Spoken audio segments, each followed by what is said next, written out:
এই যে প্রাকৃতিক যত দুর্যোগ হয়, সেটা ঝড় হোক, জলোচ্ছ্বাস হোক, কোনো দুর্ঘটনা হোক, ব্যক্তি জীবনে হোক, পারিবারিক জীবনে হোক, কোনো একটা ছোট্ট সমাজে হোক, একটা দেশের জন্য হোক, পৃথিবীর বড় অংশ জুড়ে হোক, এগুলোকে সব সময় আমরা চোখ বন্ধ করে আল্লাহর গজব হিসাবে চালাবো না। বিশেষ করে যখন ইমানদারদের উপরে পতিত হবে, সেটা হতে পারে আল্লাহর পক্ষ থেকে পরীক্ষা, আবার হতে পারে আমাদের কোনো অপরাধের কারণে, কোনো পাপের কারণে, কোনো গুনাহের কারণে।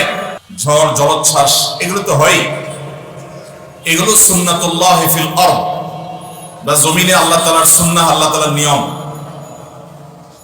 বিশেষ করে উপকূলীয় এলাকায় ঝড় জলোচ্ছ্বাস হবে, এটা আল্লাহ সুন্নাহ। এই সমস্ত ঘটনার পেছনে আল্লাহ তাআলার অনেক হিকমত থাকে, কারণ আল্লাহ তাআলার একটা গুণবাচক নাম হলো তিনি হাকিম।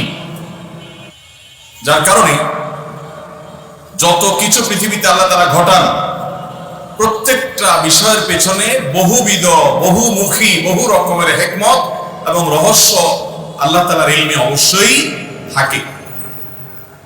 আমরা হয়তো সবসময় বুঝে উঠতে পারি না এই সকল প্রাকৃতিক দুর্যোগ। এগুলো দেখলে অনেক সময় আমরা গড়পড়তা আল্লাহর গজব বলে চালাই দেই, যেটা সবসময় সঠিক না। অনেক সময় মানুষের জীবনে বিপদ আসে, মুসিবত আসে, দুর্ঘটনা ঘটে, অ্যাক্সিডেন্ট হয়, এরকম আরো অনেক কিছু ঘটে।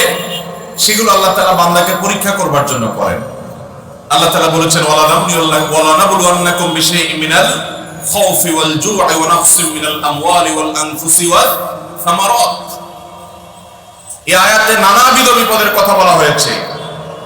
শঙ্কা আসবে, ভয় হবে, ত্রাসের সৃষ্টি হবে, ক্ষুধা দেখা দিবে, দুর্ভিক্ষ বা অনটন দেখা দিতে পারে, জীবনহানি হতে পারে, সম্পদের হানি হতে পারে। এগুলো দেখলেই আল্লাহ তাআলা অসন্তুষ্ট হয়ে গজব হিসাবে পাঠিয়েছেন। এরকম সহজ সমীকরণ সব ক্ষেত্রে করার কোনো সুযোগ নেই। এই আয়াত বলছে আল্লাহ রাব্বুল আলামিন অনেক সময় বান্দাকে পরীক্ষা করবার জন্য এই সমস্ত বিপদ আপদ দেন। শুধু তাই নয়, নবী করিম সাল্লাল্লাহু আলাইহি ওয়াসাল্লামের হাদিসের দিকে তাকালে আমরা দেখি তিনি বলেছেন, আশাদ্দুন নাসি বালাআন আল আম্বিয়া সুম্মাল আমসাল ফাল আমসাল। সবচেয়ে বেশি বিপদ, মুসিবত, পরীক্ষা এটা নবীদের জীবনে এসেছিল, এবং তাদের সাথে যাদের যত বেশি মিল হবে, সাদৃশ্য হবে, তাদের জীবনে পরীক্ষার পরিমাণ তত বেশি হবে। অন্য আরেকটি হাদিসে আমরা দেখি নবী আলাইহিস সালাম বলেছেন, ইন্নাল্লাহা ইযা আহাব্বা কওমান ইবতালাহুম। আল্লাহ তাআলা যখন কোনো মানুষকে পছন্দ করেন, কোন সম্প্রদায়কে পছন্দ করেন, আল্লাহ তাআলা তাদেরকে পরীক্ষায় ফেলেন, পরীক্ষায় নিপতিত করেন। আমান্না বললো, আল্লাহর আনুগত্যের কথা বললো, আর আল্লাহ তাআলা সেটাকে গ্রহণ করে নিলেন। এটা সবসময় হয় না, বরং আল্লাহ তাআলা অনেক সময় হ্যামার করেন, প্রেসার দেন, এবং আল্লাহ তাআলা সবকিছুই জানেন। আল্লাহর পরীক্ষা করার কিছু নেই, তারপর আল্লাহ তাআলা আমাদের কাছে প্রমাণিত করেন যে এই বান্দা আল্লাহ তাআলার খাঁটি বান্দা। তিনি আমান্না মুখে বলেন নাই, কলব থেকে বলেছেন, অন্তর থেকে বলেছেন। এই জন্য বিভিন্ন বিপদ আপদ, বিভিন্ন মুসিবত দিয়ে আল্লাহ তাআলা অনেক সময় মানুষকে পরীক্ষা করেন।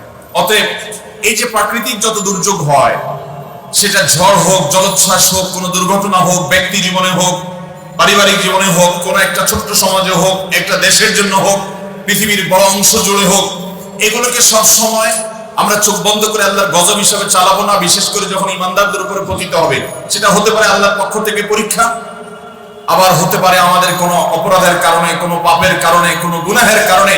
আল্লাহ রাব্বুল আলামিন আমাদেরকে শাস্তি দিচ্ছেন, কারণ আল্লাহ তাআলা কোরআনের অন্য আয়াতে বলেছেন, যাহারাল ফাসাদু ফিল বাররি ওয়াল বাহরি বিমা কাসাবাত আইদিন নাস। মানুষ নিজের হাতে যে সমস্ত গুনাহ কামায়, এগুলোর কারণে আল্লাহ তাআলা পৃথিবীতে কিছু ব্যর্থ হয়, কিছু দুর্ঘটনা, কিছু বিপদ আপদ আল্লাহ তাআলা দেন। কেন দেন? লিযিকাহুম বা'দাল্লাযী আমিলু, যাতে করে তাদের হাতের করা অপরাধ, নিজেদের কামাই করা গুনাহ, এগুলা কিছুটা শাস্তি, কিছুটা ভোগ, কিছুটা এগুলোর স্বাদ, অর্থাৎ এগুলোর প্রায়শ্চিত্ত যাতে কিছুটা তারা দুনিয়াতে করে ফেলে।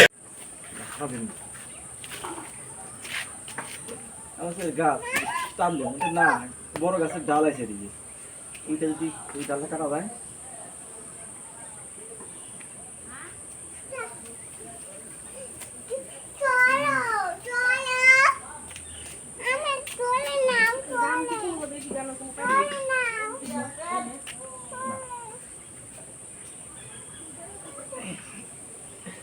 ওটা তো আর মেরে এলাম ওইটা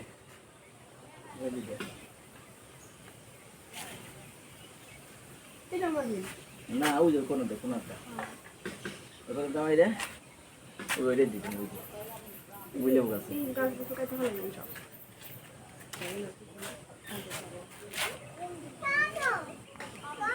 মাটি কমে মাটি